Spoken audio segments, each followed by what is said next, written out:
শুনলেন? মিস করে গেলেন না? ভাবছেন যে কি শুনলাম, এ কি বললেন মমতা বন্দ্যোপাধ্যায়? আচ্ছা, পিসিআরকে বলবো আরো একবার শোনাও। ধর্ষণকারী হটাও, তোলাবাজ হটাও, পুলিশ হটাও, বিজেপি হটাও, বিজেপি হটাও, বিজেপি হটাও, বিজেপি হটাও। এবার শুনলেন? তৃণমূল সুপ্রিমো, এ রাজ্যের প্রাক্তন মুখ্যমন্ত্রী মমতা বন্দ্যোপাধ্যায় তিনি কিনা বলছেন তৃণমূল হটাও। কি বলবেন একে? ওই স্লিপ অফ টাং, মুখ ফসকে বলে ফেললেন। হয়তো তাই, হয়তো হ্যাঁ বা হয়তো না। এবার মমতা বন্দ্যোপাধ্যায়ের আরো একটা মন্তব্য আপনাদের শোনাবো। এটা বোধহয় মুখ ফসকে তিনি বলেননি। শুনুন। এত ভোগী 2 মাস সহ্য করতে পারলেন না। এই যে চোর চোর বলে বেড়াচ্ছে না, আমরা বেঁচে গেছি। চোরগুলো বিজেপিতে চলে গেছে। না, নেব না, একদম নেব না। আমার লড়াই, আমাদের লড়াই তখনই থামবে যখন দেখব আপদগুলো বিদায় নিয়েছে। তার মানে এরা যে চোর ছিল আগেই জানতেন, তখন তো কিছু করেননি। তাদের তো বেশ আদর যত্ন করে পাশে নিয়ে ঘোরাঘুরি করেছিলেন। এইসবগুলো মানুষ শুনছে, শুনে হাসি পাচ্ছে। মমতা বন্দ্যোপাধ্যায় তো এদেরকে এতদিন টিকিট দিয়েছেন, এতদিন ভালোবেসে কাউকে ভাই, কাউকে বোন, কাউকে দিদি করে নাড়ু খাইয়েছেন, কখনো কালী পুজোর প্রসাদ খাইয়েছেন। এখন তাদেরকে বলছেন চোর। ঠিকই বলেছে, এত চুরি এত ডাকাতি করেছে যে চোর চোর চোর চোর চোর চোর চোর চোর ডাকাত ডাকাত কথা এত সহ্য করেছে। নাহলে ববি কখনো মেয়র হতে পারে এত সহ্য শক্তি না থাকলে? বলছি একটা বিষয় কি বলবেন? বোবা হয়ে গেছি। শুনলেন? রিয়াকশনগুলো শুনলেন এবং দেখলেন। আচ্ছা, তৃণমূল থেকে কারা কারা বিজেপিতে গিয়েছেন? সুখেন্দু শেখর রায়, প্রকাশচিক বড়াইক, সুস্মিতা দেব, এদেরই কি সরাসরি ভোগী আর চোর বলে দাগিয়ে দিলেন মমতা বন্দ্যোপাধ্যায়? মানে এক্ষেত্রে আরো একটা প্রশ্ন উঠছে, তাহলে কি তিনি এতদিন ধরে তিনি জানতেন না যে তারা চোর না ভোগী? এই প্রশ্নটাই কিন্তু বিজেপি করছে। 21-এর মঞ্চে দীর্ঘদিনের সতীর্থদেরও প্রশ্নের মুখে পড়তে হয়েছে মমতা বন্দ্যোপাধ্যায়কে। প্রসঙ্গ সেই অভিষেক। কি না বললেন মদন মিত্র? মমতাকে গান্ধারী বললেন, অভিষেকের হাত ছাড়তে 1 মাসের সময়সীমা মানে ডেডলাইনও দিয়ে দিলেন মদন মিত্র। মমতা কি বললেন? যথারীতি মমতা অভিষেক অন্তপ্রাণ, তাই যা বলার তিনি তাই বললেন। আসুন শুনি। অভিষেক, এটা ঠিক, ডায়মন্ড হারবারে চমকেছিস, কিন্তু আজকের এই যে মহতী জনসভা, এই সভাকে চমকাবার ক্ষমতা তোর নেই। এদেরকে তৃণমূল বলবেন না, বলবেন বালিশ চাটা। যারা লিফটে করে উঠে রাজনীতি করছে তারা শেষ কথা বলবে না। প্যারাশুট থেকে এসে যারা রাজনীতি করছে তারা শেষ কথা বলবে না। খালি বিসি বললেই হবে। পার্টির গোটা টাকা যদি হচ্ছে কর্মীদের জন্য ব্যবহৃত না হয়ে শুধুমাত্র আকাশ বিলাসে ব্যবহৃত হয়, হপকিন্সে চোখ দেখাতে যাচ্ছেন, জানাতে হবে তো ওটা পার্টির টাকা কি পার্টির টাকা নয়। আজকে আপনারা কেসকে ভয় পাচ্ছেন, তাহলে অভিষেকের বিরুদ্ধে কত কেস হয়েছে? 400 কেস। ওরা তো ভয় পাচ্ছে না, কারণ ওরা জানে এটা অসম্মান করবার, এটা ভয় দেখানো, কোনো কেসে এভিডেন্স দিতে পারবে না। सीने में दम चाहिए, दम, বুকের পাটা চাই। 2 ঘন্টার মধ্যে তুই এসে এই জনসভায় এসে বল, আমি আমার অন্যায় স্বীকার করছি, আমার ভুল স্বীকার করছি, আমার জন্যে এই গোটা পার্টিটা শেষ হয়ে গেছে। ঠিক এগুলো বলবেন না। মমতা যদি অভিষেকের হয়ে না বলেন, আপনার কি মনে হয় মমতা অন্য কারোর হয়ে বলবে? আজকে আপনারা কেসকে ভয় পাচ্ছেন, তাহলে অভিষেকের বিরুদ্ধে কত কেস হয়েছে? 400 কেস। ওরা তো ভয় পাচ্ছে না। আপনাকে আমরা 1 মাস টাইম দিচ্ছি, আপনি অভিষেকের হাত ছেড়ে দিয়ে তৃণমূল কংগ্রেসের এই যে তৃণমূলের ছেলেরা আছে তাদের হাত ধরুন। খালি বলবেন হ্যাঁ আমার ভুল হয়েছিল, আমি গান্ধারীর মতো পুত্র স্নেহে অন্ধ ছিলাম আপনার পার্টিটা তৃণমূলের পার্টি, ওটা অভিষেকের পার্টি নয়। একেবারে চেপে ধরা যাকে বলে। ফিরহাদ হাকিম থেকে মদন মিত্র হয়ে ঋতব্রত বন্দ্যোপাধ্যায়, সকলের টার্গেট অভিষেক বন্দ্যোপাধ্যায়। 21-এর মঞ্চে এই গৃহদাহ একটা যেন অন্য মাত্রা নিয়ে নিল না আজ। অন্যরকম একটা 21শে জুলাই, শুরু থেকে বললাম যে এরকম 21শে জুলাই আগে দেখা যায়নি। তৃণমূলকে কাউন্টার করছে, এনকাউন্টার করছে। মমতা অভিষেক এই কাউন্টার অ্যাটাকে নামলেন তারা। ঋতব্রতকে ব্যক্তিগত আক্রমণে মমতা অভিষেক কল্যাণ বালিশ হঠাৎ রাজনৈতিক বস্তু, বলা হলো বিষয়বস্তু হয়ে উঠল। যারা গা বাঁচাতে, পিঠ বাঁচাতে বালিশ চাটার গ্রুপে যাচ্ছেন, এখন নতুন একটা দল হয়েছে, বালিশ চাটা চুরি করা বালিশ। নকল বিরল তপস্বী হয়ে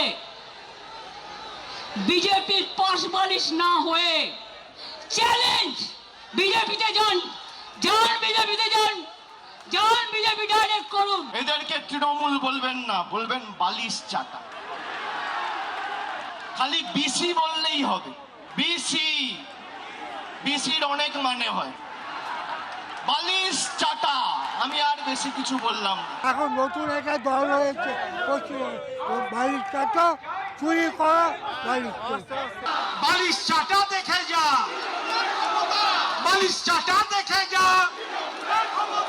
ওই যে গেছে এরা বালিশ চাটার দল, ও তো গিনিস ওয়ার্ল্ড বুকের নাম চলে গেছে।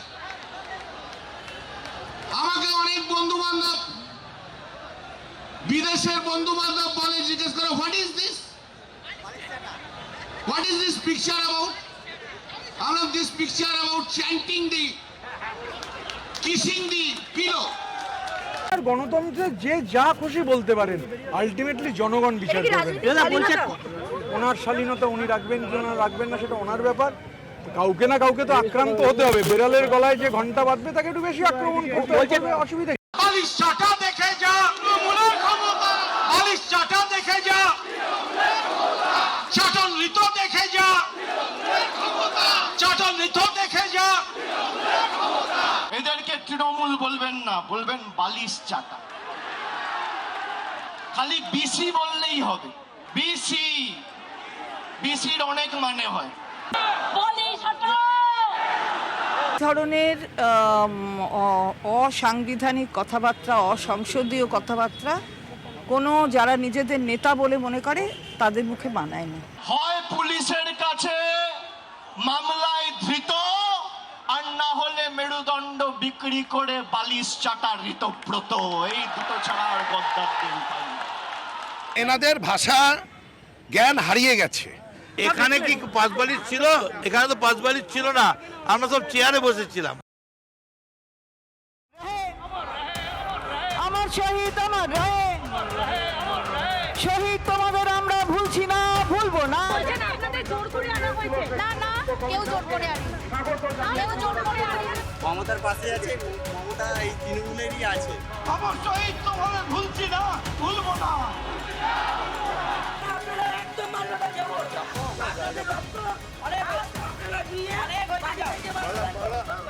এখন তৃণমূলের লোকেরা এসে মালা দিয়ে নিজেদেরকে দেখাচ্ছে আমরা কত কষ্টে আছি। যারা যারা তৃণমূলের লোকেরা এখানে আসবে, জয়ীতে মালা করতে হবে, সবাইকে ভোট পাঠাতে হবে এখানে।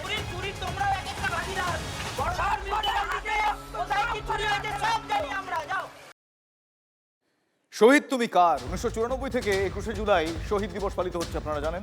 98-এ তৃণমূল কংগ্রেস তৈরির আগে পর্যন্ত 4 বছর রাজ্য যুব কংগ্রেসের সভানেত্রী হিসেবে মমতা বন্দ্যোপাধ্যায় এই শহীদ স্মরণ করে এসেছেন। তৃণমূলের সভানেত্রী হিসেবেও 21শে জুলাই হয়ে গেল, হিসেব করলে 28 বছর। তৃণমূলের বার্ষিক রাজনৈতিক সমাবেশ হয়ে উঠেছে এই 21শে জুলাই। অঙ্কের হিসেবে 32 বছর ধরে শহীদ স্মরণ হচ্ছে, কিন্তু শহীদদের পরিবারকে এমন বিড়ম্বনায় এর আগে কখনো পড়তে হয়নি। শহরের তিনটে মঞ্চ, তৃণমূলেরই 2টো মঞ্চ হয়ে গিয়েছে। আসল নকলের দৌড়ে শহীদ পরিবারকে নিয়েও কাড়াকাড়ি। তার মধ্যে আবার কংগ্রেসও রয়েছে এই টানাপোড়েনে। শহীদের পরিবারের মানুষজন তারা কোন পথ বেছে নেবেন? মমতা বন্দ্যোপাধ্যায় আসল তৃণমূল বলে দাবি করা ঋতব্রতন মঞ্চ, নাকি কংগ্রেসের মঞ্চই হয়ে উঠবে শহীদ তর্পণের মূল মঞ্চ? শুভেন্দু অধিকারী গতকালই শহীদ পরিবারের উদ্দেশ্যে বার্তা দিয়েছিলেন যে কালীঘাট তৃণমূল থেকে নিজেদের দূরে রাখুন।